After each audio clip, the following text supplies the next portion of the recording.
इनकी गिरफ्तारी जालौन से हुई।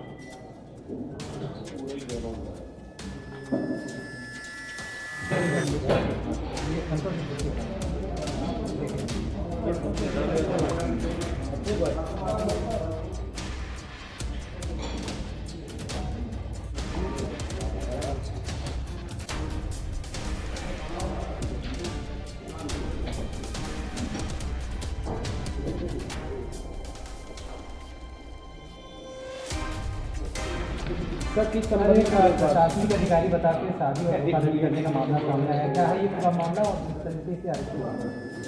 देखिए, गोरखपुर में थाना कैंट में एक वादी द्वारा FIR पंजीकृत की गई थी, जिसमें उसने बताया था कि उनके बेटी के साथ फर्जी IAS बनकर एक प्रीतम निषाद नाम के व्यक्ति ने शादी कर ली है।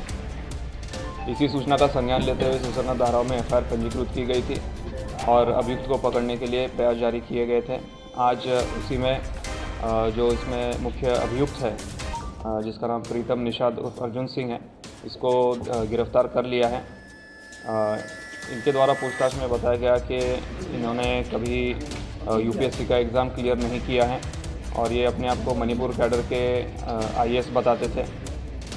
और ये जो इनका जो एजुकेशनल बैकग्राउंड रहा है वो BSc का रहा है और इन्हीं तथ्यों के आधार पे आगे की पूछताछ और कार्रवाई चल रही है।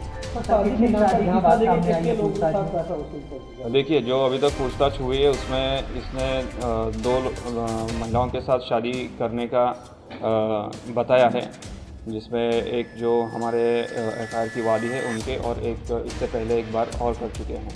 इसके अलावा इनके द्वारा कई लोगों को फर्जी मतलब खुद को IAS बताकर उनके साथ फ्रॉड किया गया है। सर क्या लड़की को गोवा में भेजने के लिए कभी इरादा करते हैं इनका? देखिए, अभी तक इस इन्वेस्टिगेशन में इसके बारे में कोई तथ्य आए नहीं हैं और अभी विवेचना चल रही है। अगर ऐसे कोई तथ्य आते हैं जिसमें ऐसा कोई चीज़ आती है सामने तो आपको अवगत किया जाएगा। सर कैसे जानकारी मिली और पुलिस ने कैसे अरेस्ट किया? देखिए, एक इनकी जो सूचना मिली थी, मतलब शादी का एक ग्रुप है व्हाट्सएप पे, जिसका निषाद विवाह ग्रुप नाम का एक व्हाट्सएप पे ग्रुप है। उसके माध्यम से ये वादी के संपर्क में आए थे। उसी के चलते उन्होंने जब इसको बताया कि ये IAS है, तब शादी हो गई थी और जब FIR हुई तो सर्विलांस के आधार से और हमारे जो मैनुअल इनपुट्स आते हैं उनके आधार पे इनको गिरफ्तार किया गया। सर इसके पीछे मंशा क्या थी इसकी?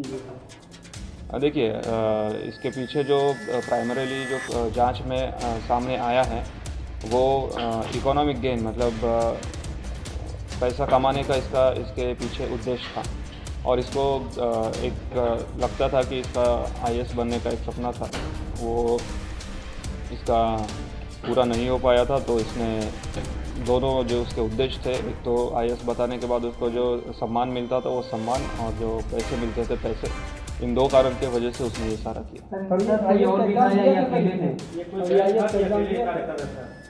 देखिए, अभी तक के पूछताछ में और जांच में ये अकेला ही काम कर रहा था। ये विवेचना चल रही है और इसमें अगर इसका कोई साथ इसका दे रहा था तो उसके खिलाफ भी कार्रवाई की जाएगी।